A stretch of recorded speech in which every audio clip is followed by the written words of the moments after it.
كتاب الله كتاب الله كتاب الله. بسم الله الرحمن الرحيم. الحمد لله رب العالمين. أعوذ بالله من الشيطان الرجيم. بسم الله الرحمن الرحيم. Louange à Allah, Seigneur de l'univers. Ibn Kathir, qu'Allah soit satisfait de lui, dit. Ibn Jarir dit. Louange à Dieu est une reconnaissance envers Dieu, seul en dehors de toutes ses créatures, car il est digne de cette louange pour ce qu'il a accordé à ses serviteurs comme bienfait, que nul ne peut les dénombrer, et pour la création de l'homme, de sorte qu'il puisse user de tous ses membres et accomplir tous les devoirs qui lui ont été imposés. Dieu avait dispensé largement ses dons à ses serviteurs dans le bas monde afin d'être reconnaissant envers lui. Et pour cela, il leur ordonnait de le remercier en disant louange à Dieu, à savoir que ce terme signifie aussi un éloge dont le Seigneur s'en est loué lui-même. L'envoyé de Dieu, Rasulullah sallallahu alayhi wa sallam, a dit: la meilleure mention de Dieu consiste à dire il n'y a d'autre divinité que Dieu. La meilleure invocation est louange à Dieu, rapporté par Tirmidhi. Lorsque le serviteur reçoit un bienfait de Dieu et dit louange à Dieu, ce qu'il donne est meilleur que ce qu'il a pris, rapporté par Ibn Majah.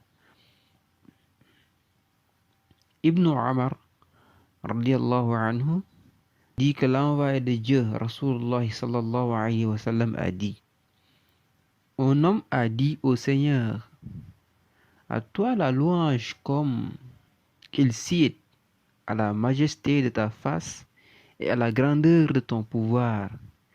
Les deux anges qui accompagnent toujours l'homme et qui inscrivent ses bonnes et mauvaises actions trouvèrent une difficulté dans son inscription. Ils montèrent au ciel et dirent: Seigneur, un de tes serviteurs a proféré des mots et nous ne savons pas comment nous devons les inscrire. Dieu leur demanda: qu'a dit mon serviteur? Ils répondirent: il a dit, Seigneur, à toi la louange, comme il sied à la majesté de ta face et à la grandeur de ton pouvoir.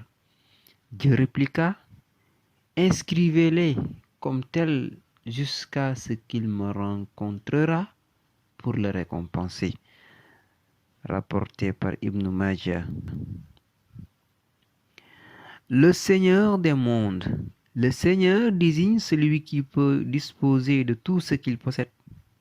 Des mondes, un terme qui englobe tout ce qui se trouve dans cet univers, excepté Dieu.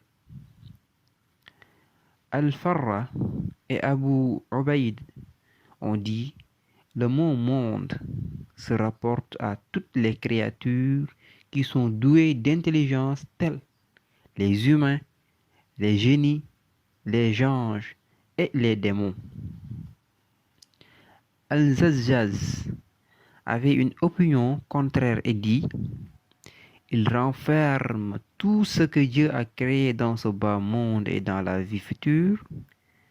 Al-Qurtubi était de l'avis de ce dernier et dit: le mot monde englobe tout ce qui se trouve dans les deux mondes, car Dieu a dit. Pharaon dit: qui donc est le Seigneur des mondes?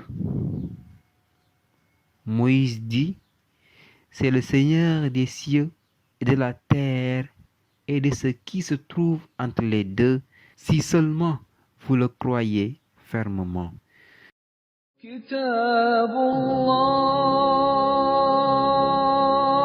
الله كتاب الله كتاب الله كتاب